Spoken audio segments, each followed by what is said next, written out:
Assalamualaikum warahmatullahi wabarakatuh. Alhamdulillahil ahadis samad alladzi lam yalid wa lam yulad wa lam yakul lahu kufuwan ahad. Asyhadu an la ilaha illallahul ahadis samad wa asyhadu anna Muhammadan abduhu wa rasuluhu ahsanil ibad.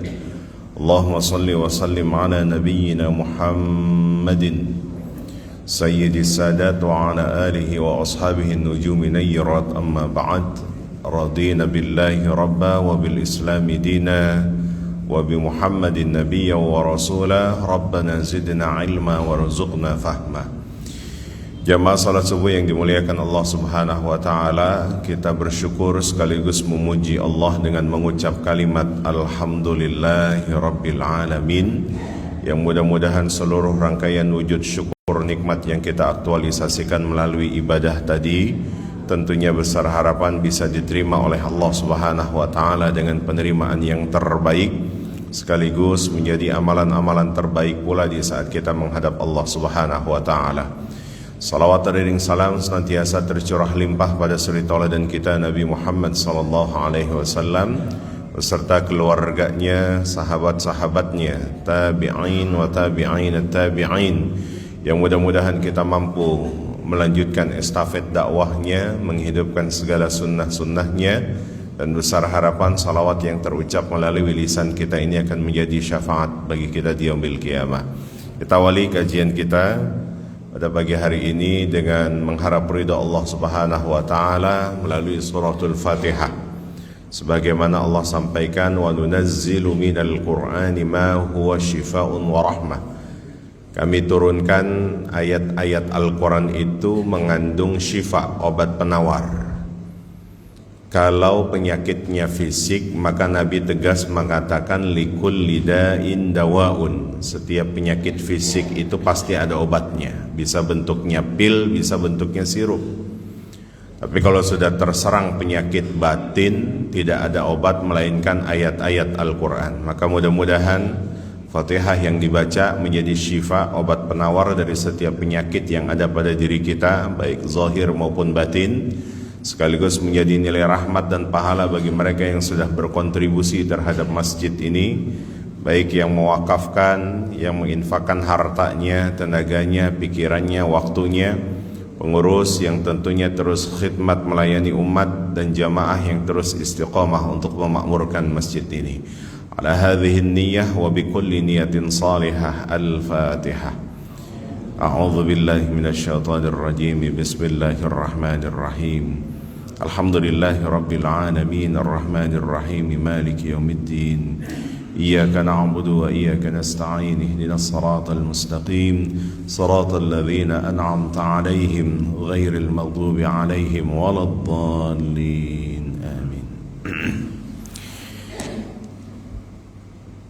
Tupoksi Al-Quran berbicara tentang keluarga ternyata tidak sedikit. Bahkan Al-Quran tidak hanya menghadirkan narasi-narasi, melainkan contoh-contoh sekaligus. Baik keluarga dari kalangan para nabi, sahabat, sampai pada salafus saleh. Satu contoh misalkan ayat yang tadi dibacakan oleh imam kita di rakaat pertama, fakku raqabah. Itu apresiasi Allah terhadap sahabat Abu Bakar Siddiq, yang karakternya itu selalu memerdekakan budak. Nah, kalau sekarang tidak ada budak, itu apa yang harus kita aplikasikan? Fakku raqabah itu sama seperti halnya orang yang sedang terlilit lehernya. Maksudnya apa? Mungkin ia sulit untuk melangsungkan hidup karena harus makan, mencari nafkah dan sebagainya. Maka tatkala ada orang seperti itu, ia bantu masuk dalam kategori ini. Fakku raqabah au it'amun fi yaumin dzi masghabah. Karena ternyata ayat Al-Quran berbicara terkait hablum minan nas juga tupoksinya banyak. Tidak hanya kita diminta untuk memaksimalkan hablum minallahnya saja atau hubungan vertikalnya saja. Sementara hablum minan nas, hubungan horizontalnya pun juga perlu diperbaiki. Bahkan dalam satu riwayat Al-Imam Ibnu Qudamah, ini imam yang sangat masyhur sekali, penasehat Salahuddin. Satu ketika Al-Imam Ibnu Qudamah ini bukan sekadar alim, allamah, tapi beliau aghnia, orang kaya yang ternyata mampu membayar langsung, menggaji langsung para imam-imam Masjidil Haram. Nah, kita butuh ulama-ulama yang tidak hanya intelek tapi juga memiliki kompetensi harta. Satu ketika Imam Qudamah ini pernah menunaikan ibadah haji, namun selepas orang-orang sudah menunaikan ibadah haji, beliau singgah sejenak di kota Mekah dan malam harinya ternyata bermimpi.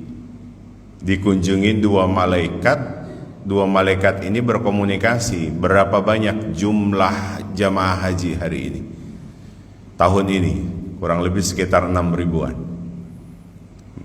Maka apakah semua yang menunaikan ibadah haji pada tahun ini diterima ibadah hajinya? Dengan tegas malaikat itu mengatakan semuanya tidak diterima ibadah hajinya, kecuali kalau ada satu orang ini berdoa seketika langsung dikabul dan bahkan diterima ibadah hajinya. Siapa beliau? Al-Imam Al-Muwaffaq. Di mana tinggalnya? Daerah Damaskus. Maka bangunlah dari tidurnya Al-Imam Ibnu Qudamah, penasaran, dia cari, telusurin itu Al-Imam Muwaffaq yang tinggal di daerah tersebut, sehingga dapatlah rumahnya, dia kunjungi dan dia bertanya, kenapa kau tidak berangkat haji? Oh, ternyata kisahnya cukup panjang, kata beliau. Beliau itu punya istri yang sudah mengandung berat, yang kemudian akhirnya layaknya seorang wanita sedang mengandung, ya, ada istilah kata apa Pak? Ngidam. Nah, tetangganya ini masak, aromanya kecium sampai beliau. Istrinya cuma minta, saya mau minta makanan apa yang dimasak oleh tetangga. Maka datanglah Imam Muwaffaq, kemudian masuk, mengetuk pintu, dibukakan lah. Ternyata rumah orang tersebut adalah pemiliknya seorang wanita. Ini wanita tua yang sedang mengasuh 3 anak yatimnya. Maka beliau sampaikan, istri saya sedang hamil berat, apa yang kau masak setidaknya makanannya bisa kami nikmati, bisalah berbagi dengan kami. Maka dengan tegas seorang wanita tadi mengatakan, wallahi ya Muwaffaq, ini halal buat kami tapi haram buat Anda. Apa maksudnya? Ternyata beliau mengatakan, saya ini merawat 3 anak yatim yang 3 hari sudah tidak makan.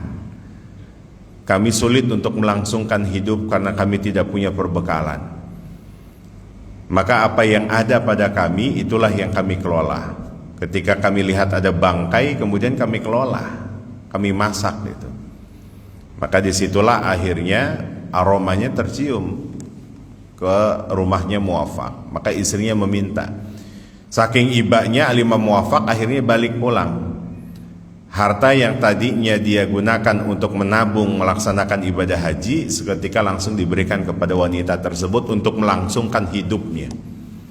Nah, disinilah kata Imam Ibnu Qudamah, inilah ternyata asbab, karena jika engkau berdoa maka doa seketika orang-orang yang menunaikan ibadah haji tersebut bisa diterima oleh Allah Subhanahu wa taala. Jadi asbab dia membantu tetangganya, maka beliau ternyata tidak diizinkan berangkat lebih dulu karena Allah punya skenario hablum minan nasnya lebih dulu harus diutamakan.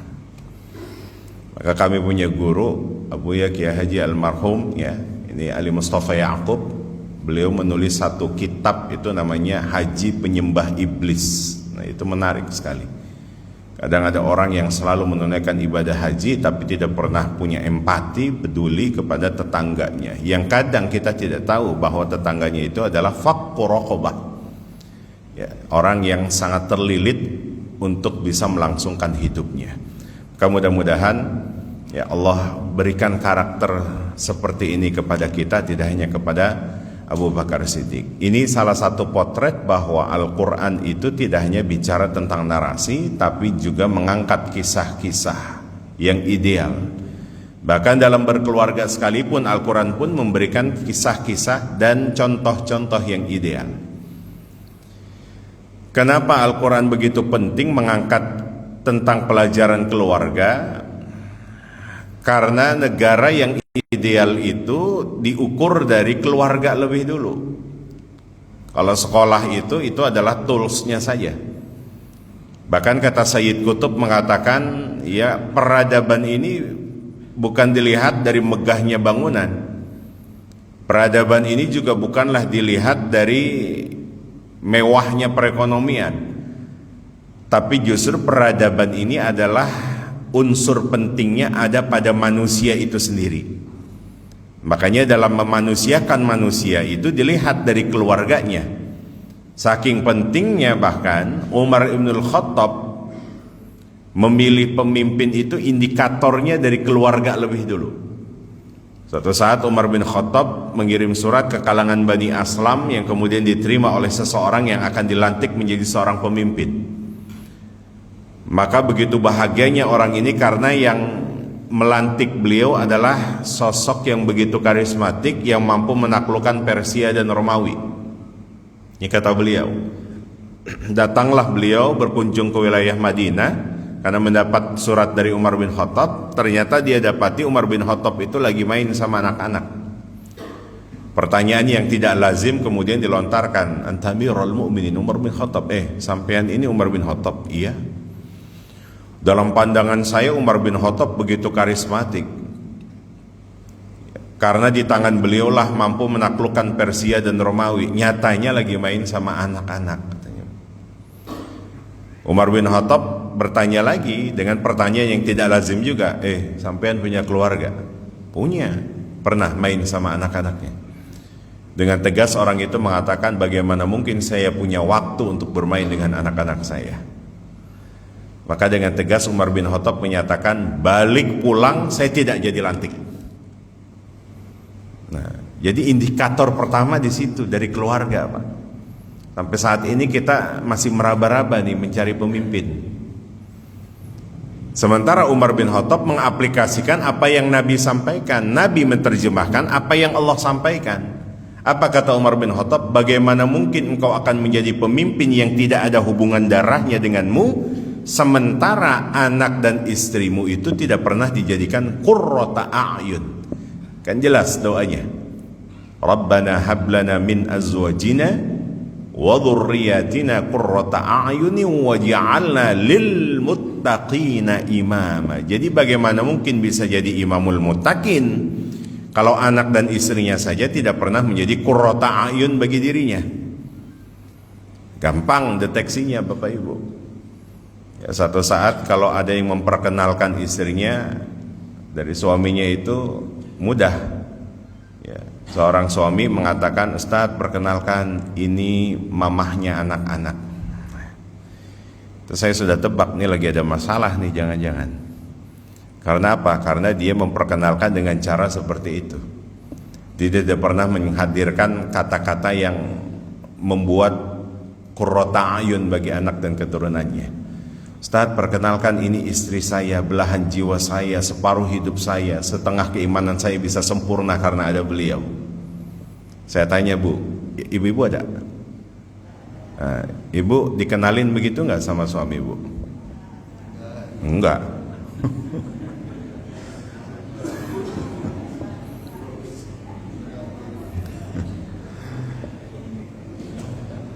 Bahkan lebih berbahaya lagi, Ustadz kenalkan ini anaknya mertua saya. Nah, ya Allah, jangan-jangan ingatnya sama mertua terus itu.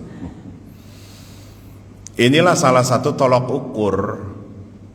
Ya, kata Umar bin Khattab menerjemahkan doa Nabi, khiyarukum khiyarukum li ahlikum wa ana khairukum li ahli. Sebaik-baik suami, sebaik-baik laki-laki itu adalah orang yang paling baik kepada keluarganya. Maka bagaimana mungkin anak dan istri itu tidak pernah dijadikan qurrata ayun mau jadi pemimpin? Ukuran doanya itu, Rabbana hablana min azwajina wa dzurriyyatina qurrata a'yun. Satu indikator pertama. Makanya tegas Umar bin Khattab balik pulang, ya, karena dalam keluargamu saja tidak pernah dijadikan sebagai qurrata a'yun. Saking ketatnya bahkan Nabi Muhammad SAW bicara tentang keluarga, beliau pernah dikunjungin oleh seorang wanita, seorang gadis namanya Fatimah binti Qais. Fatimah binti Qais ini minta pendapat kepada Nabi. Ini bukan putri Nabi, Bapak Ibu, juga bukan putri dari sahabat Nabi. Tapi saking pentingnya dalam urusan keluarga, Nabi mengarahkan, ya Rasulullah, saya dikunjungi dua laki-laki yang hendak melamar saya. Satu bernama Muawiyah, yang kedua Abul Hakam. Abul Hakam itu label bagi orang Islam namanya Abu Jahal, Pak.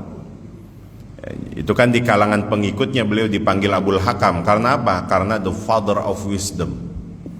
Kata-katanya itu bijak, yang menyentuh. Itu di kalangan pengikutnya, tapi nanti di kalangan umat Islam disebut Abu Jahal. Karena apa? Ilmunya itu digambarkan dalam surah Al-Alaq, ar-ra'ahu istaghna inna ila rabbikar ruj'a. Dalam surah Al-Alaq itu sentilan bagi kita, ada orang yang dapat ilmu tapi dengan ilmunya memanipulasi. Tapi ada orang yang dapat ilmu, dengan ilmu itu menghantarkan dirinya menjadi manusia-manusia yang wasjud waqtarib, dekat dengan Allah, tawadu dan sebagainya. Itu dua gambaran dalam surah Al-Alaq, ya. Makanya ada hati-hati, man izdada ilman wa lam yazdad huda lam yazdad minallahi illa bu'dah. Nambah ilmu bukan nambah petunjuknya, bukan nambah taatnya, bukan nambah berkahnya, tapi justru kemaksiatannya bertambah. Nah, ini hati-hati.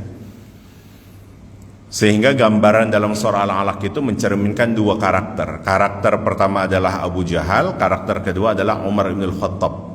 Dibicarakan oleh para mufassir. Datang Fatimah menanyakan, ya Rasulullah, siapa yang saya harus pilih? Karena ada dua laki-laki yang hendak melamar saya. Satu Muawiyah, yang kedua namanya Abu Jahal. Nabi menyarankan, ini hebatnya Nabi, Pak. Kalau ada seorang yang bertanya, minta pendapat, Nabi nggak pernah melihat sisi pertanyaan, tapi Nabi melihat psikis penanyanya. Cek silahkan di beberapa hadis, Nabi kalau ditanya bahkan dengan pertanyaan yang sama oleh tiga orang yang berbeda, Nabi mampu menjawab dengan jawaban yang berbeda, padahal pertanyaannya sama. Satu ketika datang anak muda, ayul amali afdal ya Rasulullah, amalan apa yang paling utama? Nabi melihat psikis anak ini, suka sholatnya diundur-undur, sholatu ala waqtiha. Datang lagi orang kedua, ayul amali afdal ya Rasulullah, amalan apa yang paling bijak? Anak ini durhaka sama orang tuanya, birrul walidain. Datang lagi orang ketiga, ayul amali afdal ya Rasulullah, amalan apa yang paling bijak? Nabi melihat anak ini pengecut, al jihadu fisabilillah. Jadi Nabi tidak melihat sisi pertanyaan, tapi yang dilihat adalah psikis penanyanya. Termasuk diantaranya seorang gadis ini bertanya, Fatimah binti Qais, siapa yang harus saya pilih? Maka Nabi mengarahkan, amma Muawiyah kanat fakiran. Muawiyah itu kere, Muawiyah itu fakir.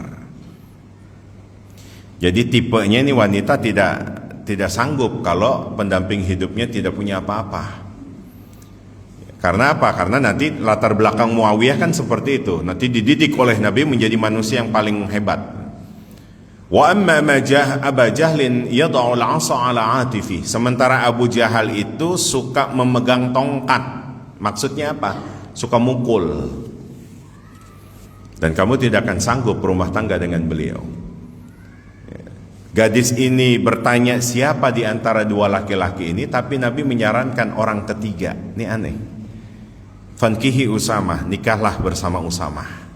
Karena Nabi memahami psikis gadis ini, karena engkau akan dididik nanti oleh Usamah dan Usamah bisa mencukupimu. Ini jadi Nabi ketat, Pak, dalam urusan berumah tangga itu. Ini kadang kita punya anak gadis, kemudian beliau menyampaikan, ayah bunda nanti malam ada laki-laki yang hendak silaturahmi ke rumah. Tidak hanya sekedar silaturahmi, mungkin bisa jadi nanti akan lanjut ke hitbah, lamaran, bahkan nanti ke jenjang pernikahan. Oh iya, ya sudah nak, Yang penting kalau kamu sayang, ayah bunda mah sayang, ikut aja. Yang penting kalau kamu cinta, ayah bunda mah ikut aja. Masya Allah, ini berbahaya kata-kata seperti ini Bapak Ibu. Justru asbab kata-kata inilah yang menjerumuskan anak gadis kita. Memangnya sudah berapa banyak ilmu yang kita sampaikan kepada anak gadis kita sehingga mereka bisa memilih jodohnya sendiri. Memangnya sudah berapa banyak bekal yang kita sampaikan kepada anak gadis kita sehingga jodohnya itu kita tidak dampingin, kita tidak hantarkan kepada jodoh yang tepat. Ini mata rantai yang harus diputus. Nabi tidak pernah mengajarkan begitu. Cek dalam ayat Al-Quran. Bukan berarti ridho orang tua hanya sebatas itu saja, tidak. Tapi bagaimana tugas dan tanggung jawab orang tua, finalnya ayyuzawwijahum, menghadirkan pendamping hidup bagi anak gadisnya yang tepat, yang cocok, bukan sekedar cocok, tapi bagaimana nanti dia menjadi solehah, asbab dari pendamping hidupnya yang soleh. Kan An-Nisa ayat 34 jelas, fassalihatu qanitatun hafizatun lil ghaib. Ada dua makna di situ. Kata fa, Al-Imam Ibnu Ashur mengatakan, asbab suami yang soleh maka istri menjadi solehah. Atau memang sudah bawaan dia dari awal itu sudah dibekali oleh kedua orang tuanya menjadi solehah. Nah, cuma banyak yang sering mengatakan hal demikian, sehingga tidak diputus mata rantai seperti ini. Makanya Nabi sekali lagi begitu ketat. Mungkin kalau mau menerapkan tipe Nabi, kalau ada, baik, kalau memang ada anak laki-laki yang mau berkunjung ke rumah, silakan datang.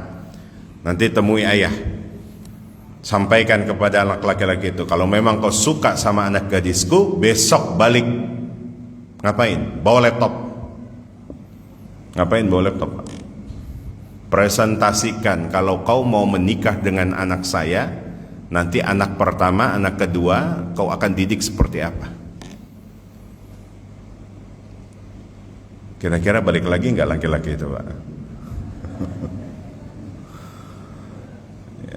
Karena apa? Ayat Al-Quran menghantarkan di situ. Anak ini nanti mau dijadikan apa? Musuh? Mau dijadikan cobaan? Atau menjadi apa? Imamul muttaqin, target yang Allah sampaikan tadi. Boleh kita sampaikan, boleh kamu suka sama anak gadis saya, tapi besok balik lagi bawa laptop, presentasikan saat kamu nanti berumah tangga itu apa saja. Karena banyak sekarang anak-anak, mohon maaf, yang nikah kemudian punya anak, sekadar punya anak langsung disebut ayah, ibu. Sama seperti halnya dia beli bola, langsung disebut seakan-akan menjadi pemain bola. Belum tentu. Karena nanti anak itu diarahkan mau menjadi apa. Nah, inilah pentingnya bahkan dalam keluarga, sehingga tadi menuntut apa? Terutama adalah bagaimana kalau punya pendamping yang soleh. Itu menjadi prioritas. Sebab final destinasi dalam orang berumah tangga itu bukanlah peran yang singkat, setahun 2 tahun. Tapi final destinasinya Al-Quran menyebutnya At-Tur ayat 21, Alhaqna bihim dzurriyyatahum. Bahkan menariknya dalam surah Ar-Ra'd ayat 23 ada satu surga khusus yang memang Allah sudah buat keluarga. Mungkin kalau kita pesan hotel itu nggak bisa dikunjungin kecuali hanya level yang paling tinggi, namanya Presiden Suite.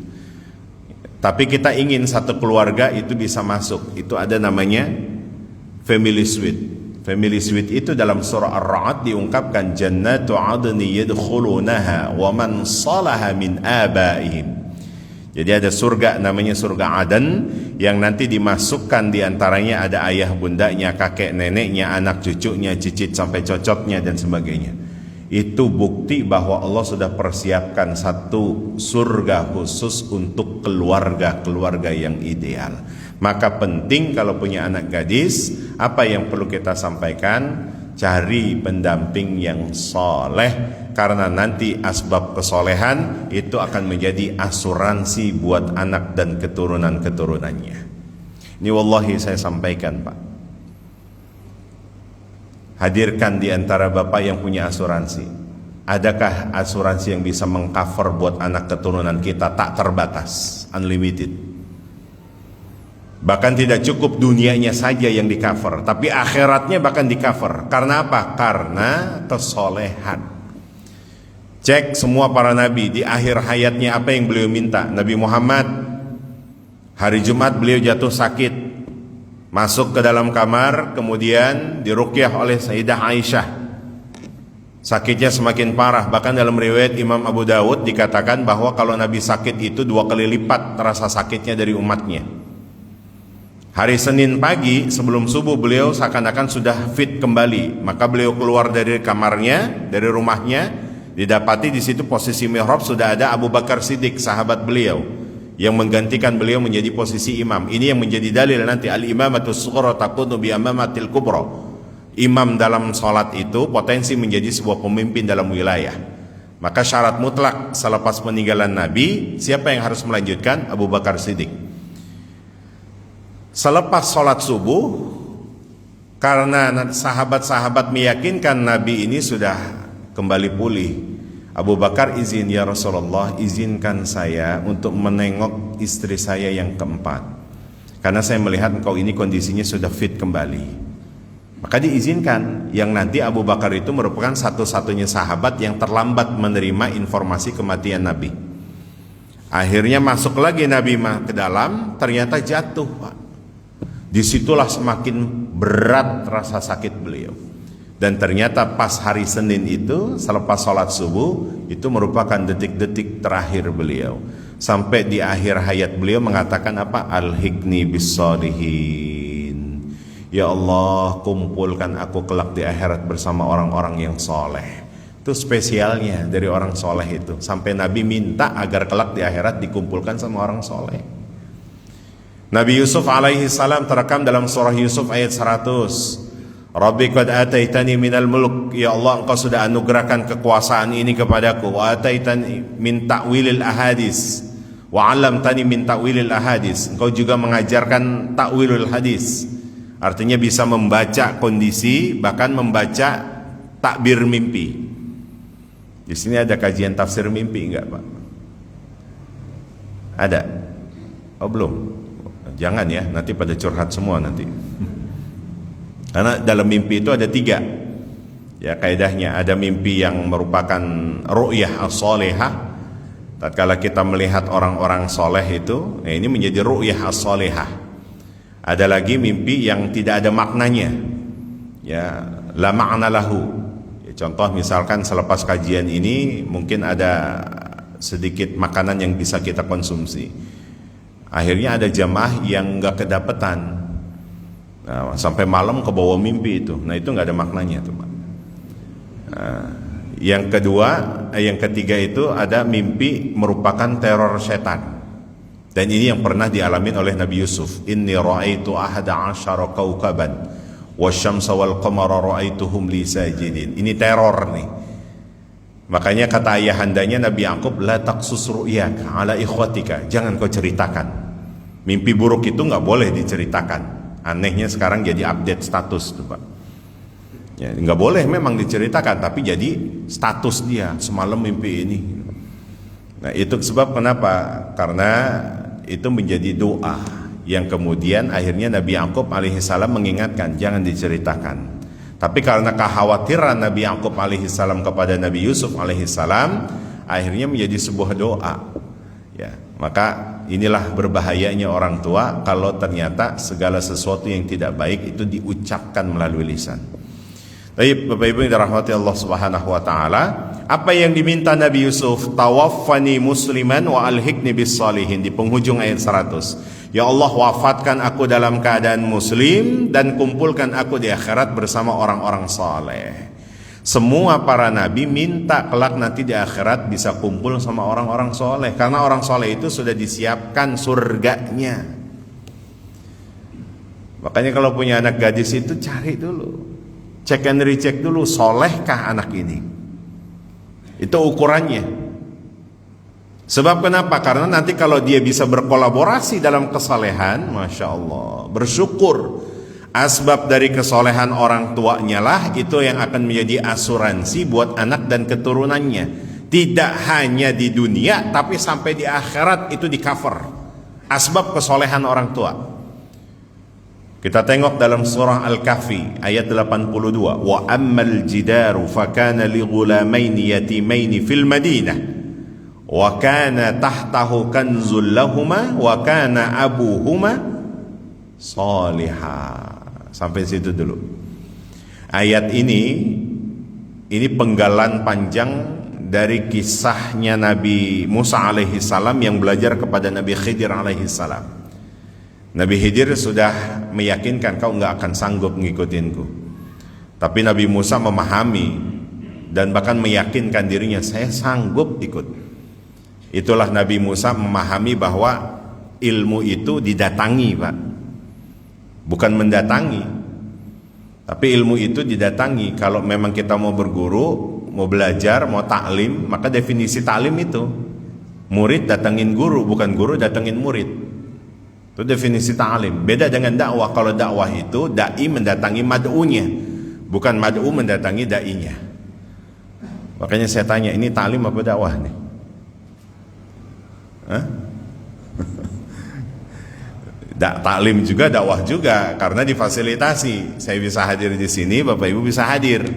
Tapi nanti ada sedikit ilmu yang kita bisa sampaikan, namanya dai, dakwah, yang kemudian kita bisa sampaikan kepada orang-orang yang menjadi tanggung jawab kita. Jadi komplit paket, ya, all package di sini. Nah, Nabi Musa meyakinkan dirinya, saya sanggup. Baik, karena kamu meyakinkan dirimu, itu biasa, Pak. Ya, salafun soleh. Bahkan para nabi kalau ada yang ingin berguru itu biasanya guru memberikan syarat. Baik, syaratnya harus ini. Ya, jangan kemudian ketika nggak suka sama syaratnya tuh murid memenjarakan gurunya. Ini fenomena yang terjadi sekarang seperti itu. Mau belajar sama gurunya, guru ngasih syarat. Ya, akhirnya nggak terima sama syaratnya, dipenjarakan. Umar bin Khattab kan mengatakan al-haqqu bilan nizam yaghlibuhul batilu bin nizam. Kebenaran yang tidak terorganisir, nggak ada aturannya, maka itu bisa dikalahkan dengan kebatilan yang terorganisir. Klub-klub malam itu jangan dikira nggak ada LO-nya, nggak ada IO-nya, Pak. Itu terorganisir, Pak. Makanya rata-rata apa? Majelis-majelis taklim itu yang tidak terorganisir mampu dikalahkan sama klub-klub malam. Ya, ini majelis taklim kita kalau tidak terorganisir ini bisa dikalahkan sama majelis ta'lazim.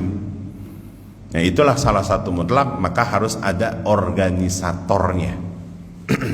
Nah, maka Nabi Musa alaihi salam diyakinkan oleh Nabi Khidir. Baik, syaratnya satu, jangan bertanya-tanya ya sebelum diberitahu. Maka ternyata sepanjang perjalanan Nabi Musa melanggar aturan itu. Makanya kata Nabi Muhammad dalam riwayat Imam Muslim mengatakan apa? Andai saja Nabi Musa mau bersabar saja, Allah akan buka kisah perjalanan mereka berdua itu. Tapi karena ketidaksabaran Nabi Musa, akhirnya Nabi Musa dikasih SP sama Nabi Khidir itu. Dibilang jangan nanya, nanya lagi SP 1. Nanti nanya lagi SP 2, nanya lagi SP 3 biasanya isinya apa, Pak? Pecat ya. Hadza firakum baini wa bainik, kata Nabi Khidir. Dah cukup sampai di sini belajarnya. Dibilang jangan nanya gitu. Akhirnya Nabi Musa alaihi salam dan Nabi Khidir, ini kisah penggalannya. Ammal jidar, di Madinah itu ada rumah dua anak yatim yang ternyata hancur. Peninggalan wafat ayahandanya, roboh itu. Tapi menariknya yang membangun kembali rumah dua anak yatim ini siapa? Dua nabi mulia, Nabi Musa dengan Nabi Khidir alaihi wassalam. Oh, ini berarti istimewa sekali anak yatim ini. Sampai rumahnya dibangun kembali, tukangnya itu adalah dua nabi mulia. Berarti kan ada yang spesial dari anak yatim ini. Coba cek rumah Bapak Ibu, siapa yang bangun? Tukang dijaga nggak sholat 5 waktunya? Tapi dua anak yatim ini dibangun oleh dua nabi mulia. Berarti begitu istimewanya dua anak yatim ini. Wa kana tahtahu kanzul lahuma. Bahkan lebih menariknya, di bawah rumah anak yatim yang hancur itu, layaknya rumah yang sudah tidak layak pakai itu biasanya dijarah. Karena masyarakat Madinah saat itu tidak punya empati, Pak. Karena tahu akan ada harta warisannya, maka dijarah itu. Ternyata, Masya Allah, Allah lindungin harta warisan dari orang tuanya. Wa kana tahtahu kanzun. Di bawah rumah anak yatim itu ada kanzun. Kanzun itu selalu diterjemahkan harta karun. Itu saking melegendanya tuh. Setiap harta selalu melekat nama si Korun itu. Padahal Korun wafat dikebumikan di Mesir. Tapi kalau ada orang Jati Asih nemuin harta, tetap aja namanya Korun. Ini menariknya, sampai latanu ubil usbah. Saking melegendanya, saking banyaknya harta milik Karun itu, sampai 350 orang terkuat di zamannya nggak mampu membawa kunci berangkasnya. Hatta latanu ubil usbah. Saking banyaknya itu. Maka kanzun di sini ternyata ada yang lebih menarik dalam pandangan Imam Ibnu Katsir. Kanzun itu bukan sekadar harta karun, tapi kanzun itu adalah suhuful ulum, lembaran-lembaran ilmu yang nanti dengan itulah dua anak yatim ini belajar bagaimana cara mengelola harta warisan dari orang tuanya. Itu menjadi bagian penting bagi kita. Jadi bukan hanya membekali harta waris kepada anak kita berupa materi saja, tapi ilmu itu jauh lebih penting agar mampu memanage hartanya terus berkembang. Dulu Umar bin Abdul Aziz ini seleting dengan Hisham bin Malik. Hisham bin Malik itu punya anak keturunan yang tidak dibekali dengan ilmu. Harta warisnya satu anak itu 400.000 dinar. Itu Hisham bin Malik, itu berapa miliar. Sementara Umar bin Abdul Aziz selalu didesak oleh penasehatnya, kapan kau mau menulis wasiat buat anak-anakmu? Dengan tegas beliau mengatakan, hei, siapa yang berani menjamin kalau nanti harta warisan peninggalanku kuberikan kepada anak-anakku tapi justru menjadi tulus kemaksiatan buat mereka? Makanya kata beliau, saya bekali dulu dengan ilmu. Dibekali dulu dengan ilmu, Pak. Berapa harta anak Umar bin Abdul Aziz? Umar bin Abdul Aziz 18 bulan menjabat, tidak ada satupun mustahik di wilayahnya. Tidak ada satupun orang yang mohon maaf menjadi mustahik zakat di negaranya. Itu hebatnya, 18 bulan menjabat. Ini 10 tahun jabat nambah mulu. Apa Pak? Nggak direkam kan? Ini 18 bulan menjabat, nggak ada mustahik satupun, sulit. Sehingga kata orang, saya mau memberi zakat. Mungkin kalau sekarang orang banyak hutang, ya itu bisa menjadi salah satu indikator di saat itu. Karena apa? Karena kita tengok ada orang yang berkecukupan, hartanya mohon maaf ya, banyak, tapi ternyata beliau menjadi gharim. Maka apa kata Umar bin Abdul Aziz? Nggak apa-apa, berikan kepada beliau. Itu satu, Pak. 18 bulan, Masya Allah, luar biasa.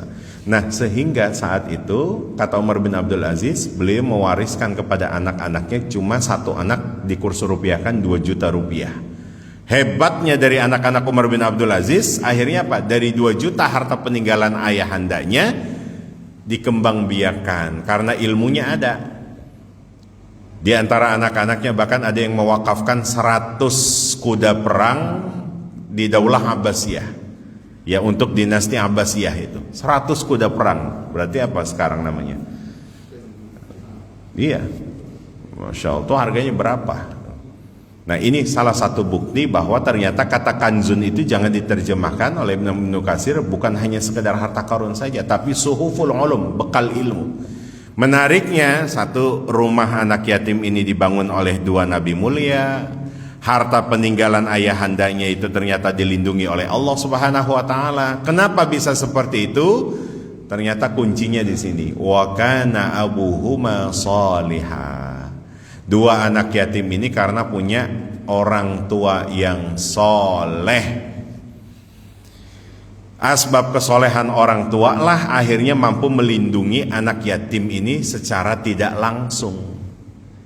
Ya, jadi kesolehan yang kita lakukan Bapak Ibu itu bukan sekedar buat personal kita, Tapi kesolehan yang kita lakukan sampai saat ini itu akan menjadi apa? Pelindung, bahkan asuransi buat anak dan keturunan kita secara tidak langsung. Sekalipun kita nanti sudah tiada. Bahkan dikatakan Imam Ibnu Katsir, orang tua yang dimaksud ini bukan satu letting di bawahnya, mohon maaf, satu tingkat di atasnya, tapi 7 tingkat di atasnya. Nah, ini membuktikan kalau kita punya keturunan dari kakek, nenek, uyut dan sebagainya, itu orang-orang soleh, itu bisa menjadi pelindung buat anak dan cucu cicitnya. Bukan satu tingkat saja. Jadi kita tidak mengenal istilah kekayaan itu sampai 7 turunan saja, tapi kesolehan itu tidak terbatas. Itu secara tidak langsung. Apakah bisa kesolehan orang tua mengcover anaknya secara langsung? Sangat bisa. Apa yang pernah dialamin oleh Nabi Yusuf alaihi salam terekam dalam surah Yusuf ayat 24. Wa laqad hammat bihi wa hamma biha. Ayatnya jelas nih Pak. Nabi Yusuf itu tidak tumbuh dewasa di kampung halamannya. Biasanya kalau kita mau berbuat maksiat di kampung halaman kita mikir-mikir Pak. Tapi kalau bukan di kampung halamannya, potensi untuk melakukan kemaksiatan itu pasti ada. Itu yang pernah dialamin oleh Nabi Yusuf alaihi salam. Ya bahkan beliau tumbuh dewasa, Allah anugerahkan setengah ketampanan. Riwayat Abu Daud, laki-laki itu setengah ketampanannya sudah Allah anugerahkan buat Nabi Yusuf. Bisa bayangkan setampan apa beliau. Setengah ketampanan laki-laki berikutnya, sisanya dibagi rata buat bapak-bapak kita semuanya. Makanya suami ibu-ibu saya termasuk dapat ampasnya doang nih. Dan ternyata Siti Zulaikha itu bukan wanita biasa, Imra'atul Aziz, wanita pembesar. Riwayat Abu Daud juga mengatakan sepertiga kecantikan wanita itu sudah Allah anugerahkan kepada siapa? Zulaikha. Wah Allah, begitu cantiknya berarti Zulaikha. Sepertiga kecantikan wanita di dunia Allah sudah anugerahkan khusus buat Zulaikha.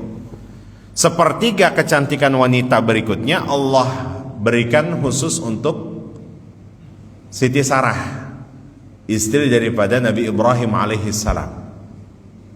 Makanya Nabi Ibrahim itu konsisten Pak, dia monogami sama Siti Sarah. Ya karena apa? Cantiknya luar biasa Siti Sarah. Tapi karena Siti Sarah menyadari engkau ini seorang nabi, harus ada estafet kenabian, nikahlah. Bahkan siapa yang mencarikan jodohnya? Siti Sarah mengusulkan Siti Hajar, nikahlah kepada Siti Sarah, kepada Nabi Ibrahim alaihissalam. Tapi Siti Sarah paham, ya namanya wanita Pak, ternyata cemburunya lebih tinggi daripada izinnya. Ya, akhirnya apa kata Siti Sarah ketika Siti Hajar itu mengandung? Wallahi lal taqaitu, kata beliau, saya kalau dipertemukan dengan Siti Hajar, kata Siti Sarah, la uqti'anna, saya akan potong 12 anggota tubuhnya. Itu nazarnya beliau tuh. Makanya perempuan kalau udah cemburu bahaya tuh Pak. Siti Sarah mengalami ini, saya potong 12 anggota tubuhnya, kata beliau. Akhirnya dipertemukan atas izin Allah. Tuh, tunaikan nazarmu Siti Sarah. Memotong, tapi Allah izinkan cuma 3 aja. Ya, tindik telinga kanan, tindik telinga kiri, khitan di sekitar kehormatan. Yang itu menjadi fitrahnya seorang wanita. Nah, coba kalau sampai 12, habis Pak. Ya, Allah izinkan cuma 3. Nah, sepertiga kecantikan wanita berikutnya Allah bagi rata buat wanita di dunia. Jadi ibu-ibu, istri bapak semuanya ini lagi bersaing mereka. Ya. Nah, Siti Zulaikha beliau tertarik. Laqad hammat bihi, akan ketampanan Nabi Yusuf alaihi salam. Makanya dia buat skenario, panggil Yusuf masuk ke dalam kamar, ghulqatil abwab, tutup pintu rapat-rapat. Wa hamma biha, ayatnya kan nyebutnya begitu. Nabi Yusuf pun juga tertarik kepada Zulaikha. Siapa yang tidak tertarik? Zulaikha cantiknya luar biasa. Sampai usia pensiun pun juga tetap enggak luntur itu Pak. Sehingga kan ketika saat pensiun Zulaikha berada di tengah pasar, Nabi Yusuf mengenali, inti Zulaikha? Iya, saya Zulaikha. Besok balik lagi ke tengah pasar, Nabi Yusuf menawarkan, Zulaikha, will you marry me? Katanya, mau nggak nikah sama saya? Apa kata Zulaikha? Yusuf, dulu aku mengenalmu, tapi ketika aku mengenal siapa Tuhanmu, kau nggak ada apa-apanya Yusuf. Ya, itu saking cinta akut kepada Allah Subhanahu wa taala Siti Zulaikha itu. Makanya ini masih simpang siur. Ya, riwayatnya apakah Yusuf itu, Nabi Yusuf nikah dengan Zulaikha atau tidak. Tapi riwayat di masyarakat Turki mengatakan, ini masyhur kisahnya, bagaimana mungkin Nabi Yusuf yang kemudian akhirnya menikah kepada Zulaikha yang pernah menggoda dia. Nah, akhirnya wahamma biha, Nabi Yusuf kemudian tertarik. Tapi tatkala beliau mikir-mikir, kalau saya melakukan dosa besar, kalau saya tidak lakukan, bukan mubazir Pak, kalau saya tidak lakukan, penjara ini. Makanya nanti kan dibuktikan ketika Nabi Yusuf tidak melakukan, dipenjarakan oleh si Zulaikha. Bahkan ditawarkan, Yusuf mau nggak aku bebaskan, tapi syaratnya satu ini. Apa kata Nabi Yusuf? As-sijn a'la, penjara jauh lebih mulia daripada harga diri saya tergadaikan olehmu. Itu kita butuh ulama-ulama seperti itu Pak. Ini baru ditawarin ini aja, dunianya udah mampu dia menggadaikan dunianya. Nah, maka di sini akhirnya apa? Laula an ra'a burhana rabbi. Ketika Nabi Yusuf hendak mau melakukan hal demikian, Allah kasih petunjuk ternyata. Imam Ibnu Katsir mengatakan apa petunjuknya? Petunjuknya dihadirkan sosok wajah ayahandanya. Seakan-akan ayahnya ini menampar Nabi Yusuf dengan kata-kata, Yusuf, anta ibnu Ya'qub, engkau ini putranya Ya'qub, wa Ya'qub ibnu Ishaq, sementara Ya'qub itu putranya Ishaq, wa Ishaq ibnu Abil Anbiya, Ishaq itu adalah putranya bapaknya para nabi. Tega mau melakukan itu. Nah, di sini bukti Bapak Ibu apa yang diucapkan oleh Nabi Ya'qub, keturunan-keturunan ke atas itu adalah orang-orang soleh, keturunannya Nabi Yusuf alaihissalam. Sehingga ternyata keturunan-keturunan yang soleh, ataupun sebaliknya orang tua dari kakek nenek dan uyutnya yang soleh itu bisa menjadi pelindung buat Nabi Yusuf alaihissalam secara langsung. Kalau secara tidak langsung tadi apa yang dialamin oleh dua anak yatim tadi. Secara langsung, Masya Allah, kalau kita punya orang tua yang soleh, kakek nenek yang soleh, bahkan uyut-uyut yang soleh, itu akan bisa menjadi pelindung. Ini salah satu bukti bahwa kesolehan itu bukan sekedar personal yang kita nikmatin, tapi mampu menjadi asuransi sangat berharga. Ini baru dunianya. Apakah akhiratnya juga bisa mengcover anaknya? Yauma yafirrul mar'u min akhihi wa sahibatihi wa banihi wa ummihi wa abihi. Suatu saat nanti dalam kiamat terjadi, anak itu nggak mungkin peduli sama orang tuanya. Orang tua juga nggak akan pernah ingat anaknya. Sampai pada proses pengadilan akhirat, ini saling menyalahkan. Anak menyalahkan, cuci tangan kepada orang tuanya. Orang tuanya cuci tangan kepada anaknya. Sehingga finalnya ketemu, oh siapa yang harus kita salahkan? Iblis. Dalam surah Ibrahim nanti, di situ disampaikan, kelak nanti proses pengadilan akhirat, Allah ngasih kesempatan iblis untuk naik podium. Ngapain beliau? Khutbah. Ini kan selama ini kita nggak pernah dengar iblis khutbah. Nanti di proses pengadilan akhirat, Allah izinkan iblis itu khutbah. Isi khutbahnya apa? Memang tugas saya menggoda kalian. Lalu kenapa kalian ikut? Nah situ. Barulah Allah menetapkan, orang tua masuk ke dalam surga, ala iliyin. Sementara anaknya ternyata surganya lebih rendah, bahkan hampir mendekati pintu neraka.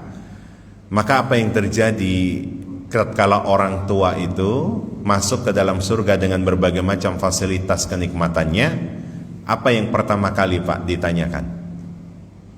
Bapak Ibu kalau masuk ke dalam ruangan yang paling istimewa, istana, disuguhkan makanan begitu nikmat, yang pertama kali Bapak Ibu tanyakan siapa?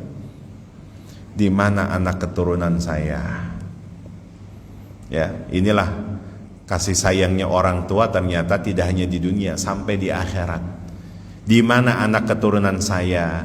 Maka apa kata Allah? Alhaqna bihim dzurriyyatahum. Surat At-Tur ayat 21. Kata al-haqna ilhaq, Imam Ibnu Katsir itu mengatakan itu bukan sekedar dipertemukan. Tapi apa kata Allah? Susul anakmu itu. Bisa jadi tempatnya berbeda denganmu, maka diminta oleh Allah, susul, tarik anakmu. Jadi orang tua di akhirat itu asbab kesolehannya mampu menarik anak-anaknya. Begitupun sebaliknya, anak dan keturunan yang soleh itu bisa narik orang tuanya. Mungkin dengan keterbatasan usia yang kita miliki saat ini, kita nggak bisa menghafal Al-Quran. Interaksi dengan Al-Quran bahkan jarang. Tapi ketika kita fasilitasi anak kita pagi, siang, sore, malam dia hafal Al-Quran, interaksi dengan Al-Quran, mengaplikasikan Al-Quran. Suatu saat riwayat Imam Al-Bukhari mengatakan, kau difasilitasi siapa? Oh, ayah saya, ayah bunda saya. Baik, kalau gitu berikan mahkota cahaya ini, sampaikan kepada mereka, bahkan susul mereka. Tuh, riwayat Imam Bukhari mengatakan demikian. Jadi kesolehan itu ternyata yang pernah dilakukan oleh orang tua bukan sekedar untuk pribadinya, tapi buat anak dan keturunannya. Begitupun sebaliknya, anak yang soleh sekalipun orang tuanya mohon maaf kurang soleh, itu pasti akan diminta untuk disusul karena ada syafaat dari anaknya. Makanya di muqaddimah hadis itu sebetulnya gampang Pak kita memahami. Sering kita mengalami, kita mendapatkan kalimatnya apa? An Ibni Abbas radhiyallahu anhuma. Yang meriwayatkan hadis kadang itu kan cuma anaknya, namanya Abdullah.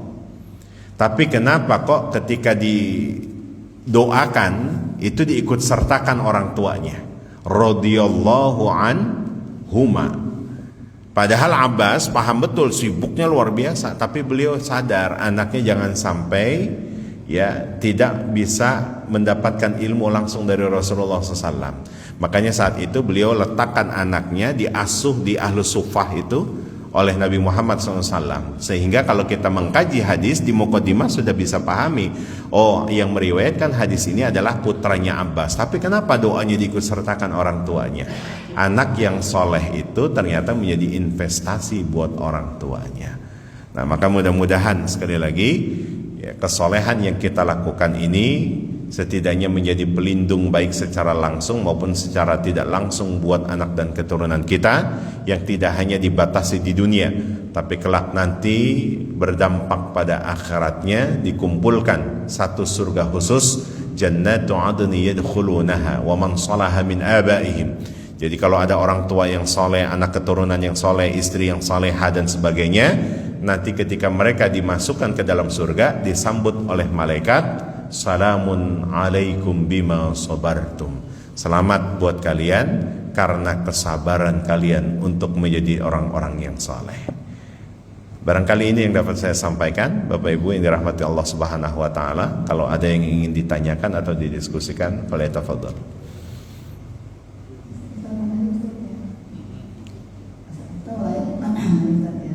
Ya. Ibu-ibu ya. Waalaikumsalam warahmatullahi.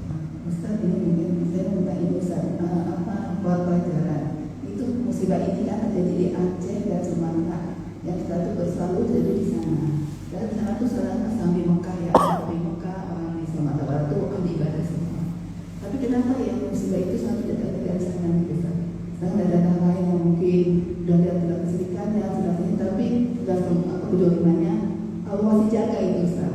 Nah itu mungkin Bapak dan buat kita serupuskan dari apa yang Allah ini menunjukkan kita bahwa musibah itu tidak berasal dari daerah yang mana yang ada ibadah di besar. Nah, itu yang Assalamualaikum warahmatullahi wabarakatuh. Waalaikumsalam warahmatullahi wabarakatuh.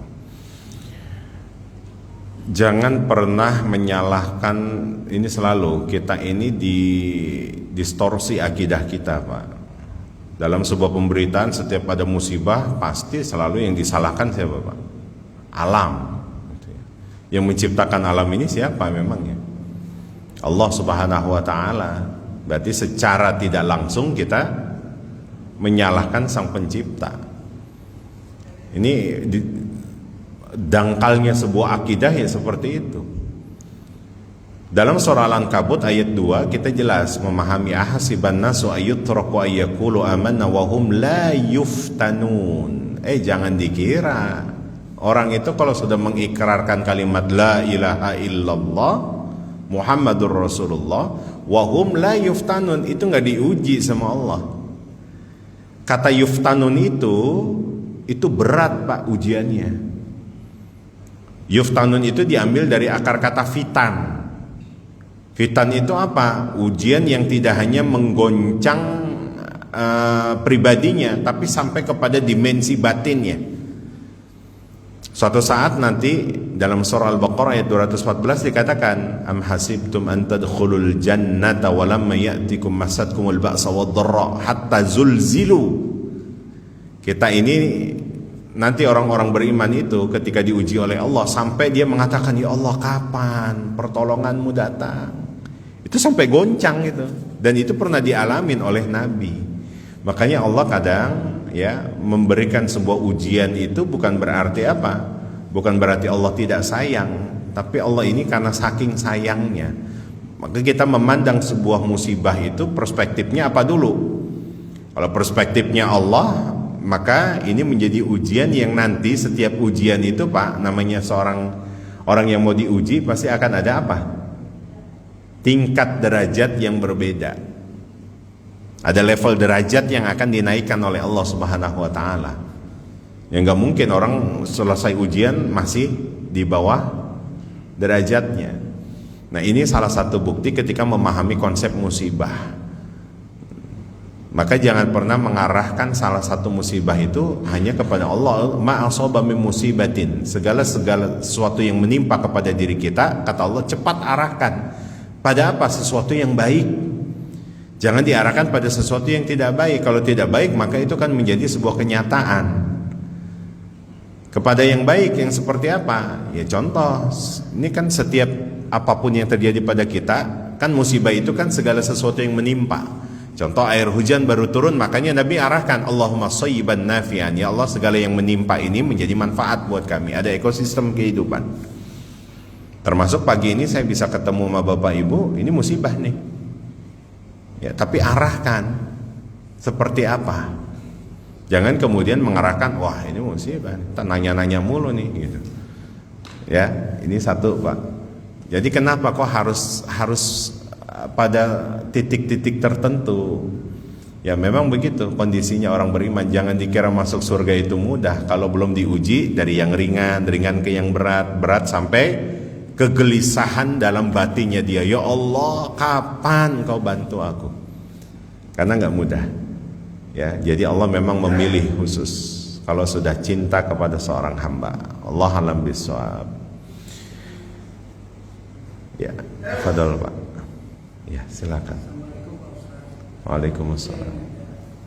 Itu ketika Khalifah yang kedua Umar bin Khattab meninggal sholat subuh, kemudian ada informasi juga Khalifah ketiga Utsman bin Affan ya meninggal juga sholat subuh. Umar menjelaskan. Terima kasih Pak.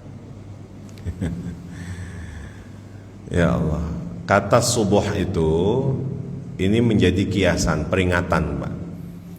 Kalau kita memahami secara teks, kiamat itu kapan datangnya Pak? Allah gambarkan dalam surah Al-Adiyat, wal 'adiyati dhabaha fal muriyati qadaha fal mughirati. Nah, itu jawabannya. Jadi bukan, wah ini Ustadz kok bisa memprediksikan subuh katanya kiamat. Bukan itu dikiaskan. Bapak Ibu, waktu subuh itu kita punya persiapan apa bangun dari tidur? Ya, makanya jangan pernah sekali lagi tidak punya persiapan. Karena bisa jadi dalam kondisi kita nyaman, nyenyak, ternyata persiapan belum punya. Itu kematian. Makanya Nabi Umar bin Khattab, kemudian Utsman bin Affan. Utsman bin Affan itu beda lagi.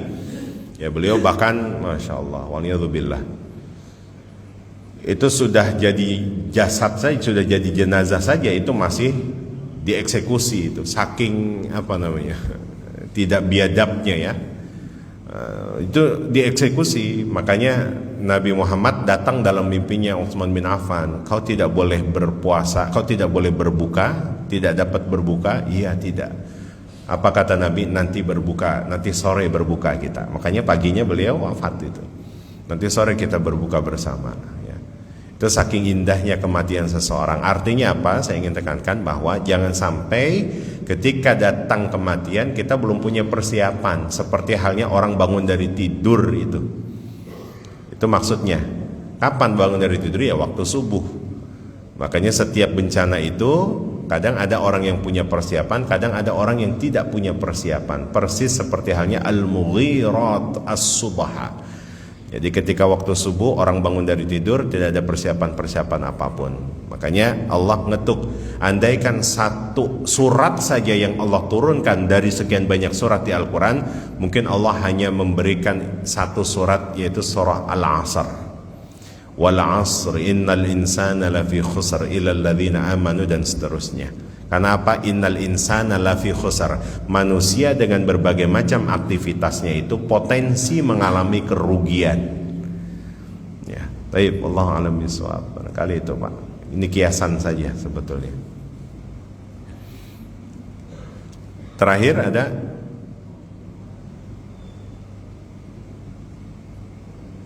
ini di luar tema kita semua nih yang nanya. Ini tentang kesolehan Pak.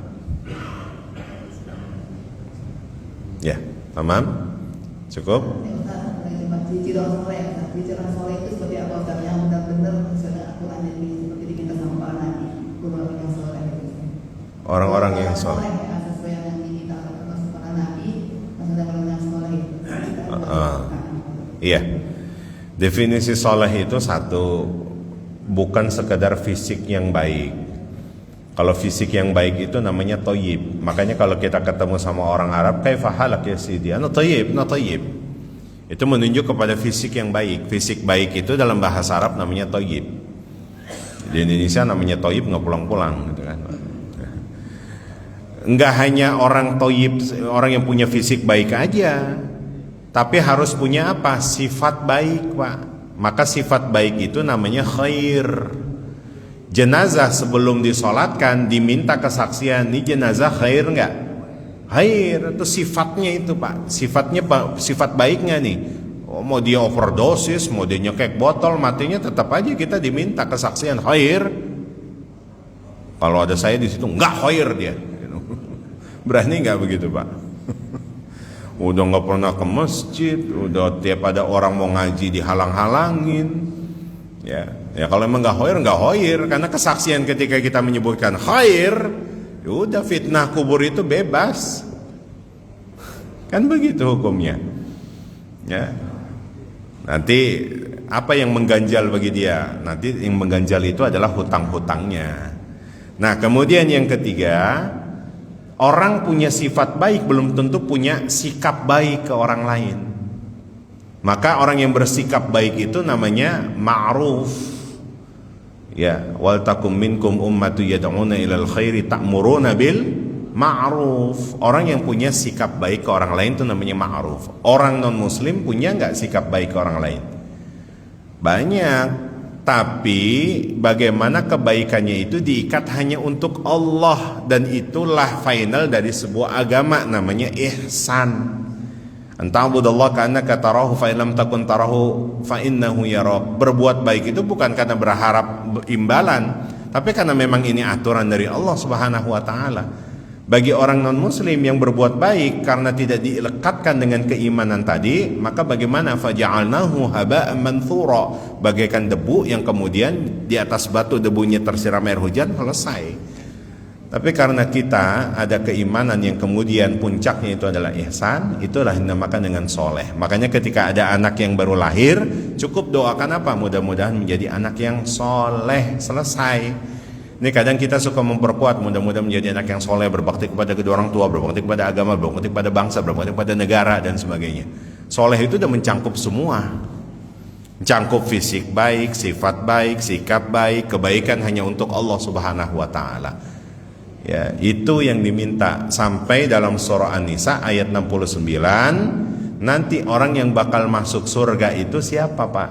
Pertama kali minan nabiyyin wasiddiqin wassyuhada wassalihin, diikut sertakan orang-orang soleh setelah nabi-nabi masuk ke dalam surga. Makanya para nabi pengen kumpul sama orang-orang yang soleh. Bahkan orang soleh itu selalu didoakan dalam sholat tahiyat, assalamu alayka ayyuhan nabi wa rahmatullahi wa barakatuh, assalamu alayna wa ala ibadillahis salihin. Bapak sebelum sholat, selepas wudu, ibu baca doa, Rabbi ja'alni minat tawabin wa ja'alni minal mutatahhirin wa ja'alni min ibadikas salihin. Ya.